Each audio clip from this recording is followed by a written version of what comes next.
Assalamualaikum warahmatullahi wabarakatuh. Selamat datang di Koki MP, Komunitas Kajian Ilmu Manajemen Pendidikan yang dibina oleh Bapak Amril Muhammad selaku dosen Manajemen Pendidikan Universitas Negeri Jakarta. Perkenalkan, nama saya Yoga Dwi Firmansyah, mahasiswa Manajemen Pendidikan angkatan 2020 dari kelas B. Pada kesempatan kali ini saya akan memberikan materi yang berjudul Konsep Riset Pemasaran dan Intelijen Pemasaran. Untuk lebih lanjut, yuk simak videonya. Sebelumnya, apa sih riset pemasaran itu?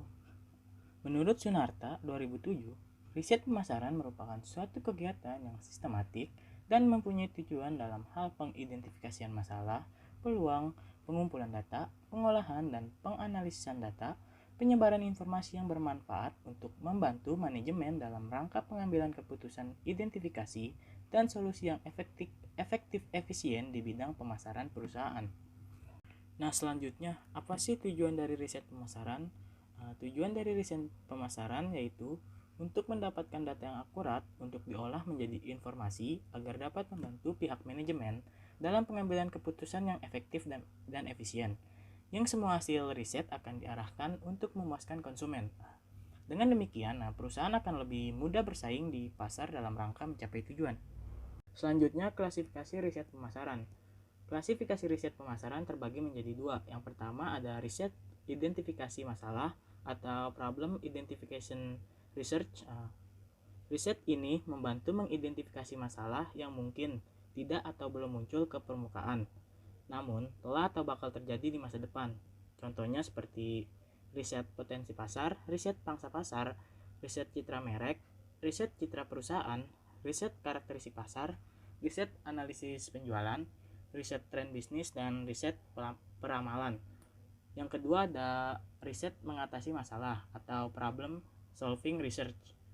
Riset ini dilakukan agar diperoleh solusi tertentu yang dapat digunakan dalam pengambilan keputusan untuk memecahkan masalah secara spesifik. Contohnya itu seperti riset segmentasi, riset produk, riset penetapan, riset promosi, dan riset distribusi. Selanjutnya itu, apa itu intelijen pemasaran? Intelijen pemasaran adalah ilmu dari manajer untuk merencanakan proses memperoleh informasi pesaing yang akan dianalisis oleh perusahaan sebagai data untuk perumusan strategi persaingan kompetitif. Selanjutnya, apa itu sistem intelijen pemasaran?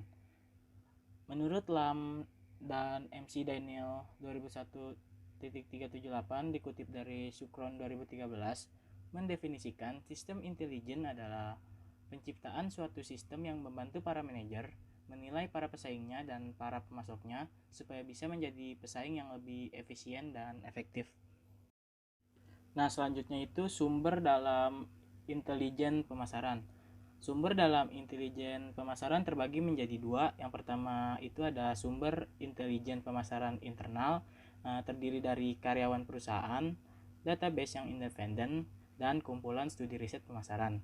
Yang kedua itu ada sumber intelijen pemasaran eksternal, terdiri dari yang pertama pakar-pakar, yang kedua konsultan intelijen pemasaran, yang ketiga pemasok, yang keempat agen pemerintah, yang kelima foto-foto, yang keenam koran dan publikasi lainnya, yang ketujuh yellow page, dan yang kedelapan dewan penasihat. Mungkin itu saja materi yang dapat saya sampaikan. Kurang lebihnya mohon maaf. Wabillahi taufiq wal hidayah. Wassalamualaikum warahmatullahi wabarakatuh.